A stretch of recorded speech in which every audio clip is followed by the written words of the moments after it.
ஐரோப்பாவின் லண்டனின் வடமேற்கு பகுதியான வெம்ப்லியில் அண்மை காலமாக வர்த்தக நிலையங்கள் மீது முன்னெடுக்கப்பட்டு வரும் தொடர் வன்முறை தாக்குதல்கள் அங்குள்ள வர்த்தகர்களுக்கு இடையில் பெரும் அச்சத்தை ஏற்படுத்தியுள்ளது.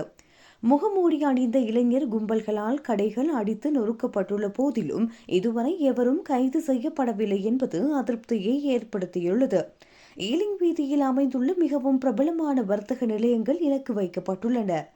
மெனக் சவுக் இந்திய உணவகம், சுராஜ் ஸ்வீட் மார்ட் இனிப்பகம், பெனசார் ஃபுட் அண்ட் வைன் மதுபான விற்பனை நிலையங்கள் மீது தாக்குதல்கள் மேற்கொள்ளப்பட்டுள்ளது. சமூக வலைதளங்களில் வெளியாகியுள்ள வீடியோக்களின்படி ஒரு குழுவாக திரண்டு வரும் இளைஞர்கள் திடீரென கடைகளுக்குள் புகுந்து அங்கிருக்கும் தளபாடங்கள் மற்றும் பொருட்களை அடித்து துவம்சம் செய்துள்ளனர்.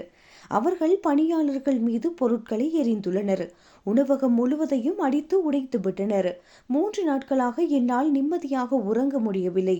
வாடிக்கையாளர்கள் மற்றும் பணியாளர்கள் அச்சத்தில் இருப்பதால் கடையை முன்கூட்டியே மூட வேண்டியுள்ளது என அவர் கூறியுள்ளார்.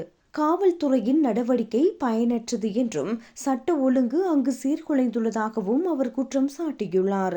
தாக்குதல்களுக்குள்ளான சில வர்த்தக நிலையங்கள் இந்துக்களுக்கு சொந்தமானவை என்பதால் இது திட்டமிட்டு நடத்தப்படும் மத ரீதியான தாக்குதலோ என்ற சந்தேகம் அப்பகுதி மக்களிடையே எழுந்துள்ளது. எனினும் பாதிக்கப்பட்டவர்களில் இந்துக்கள் அல்லாத ஏனைய வர்த்தகர்களும் அடங்குவதாக மெட்ரோபாலிட்டன் போலீசார் தெரிவித்துள்ளனர்.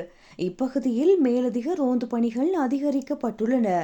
மத தலைவர்கள் மற்றும் சமூக ஆர்வலர்களோடு இணைந்து பாதுகாப்பை உறுதிப்படுத்த நடவடிக்கை எடுத்து வருவதாக போலீஸ் அதிகாரி யூ ஜாங் தெரிவித்துள்ளார்.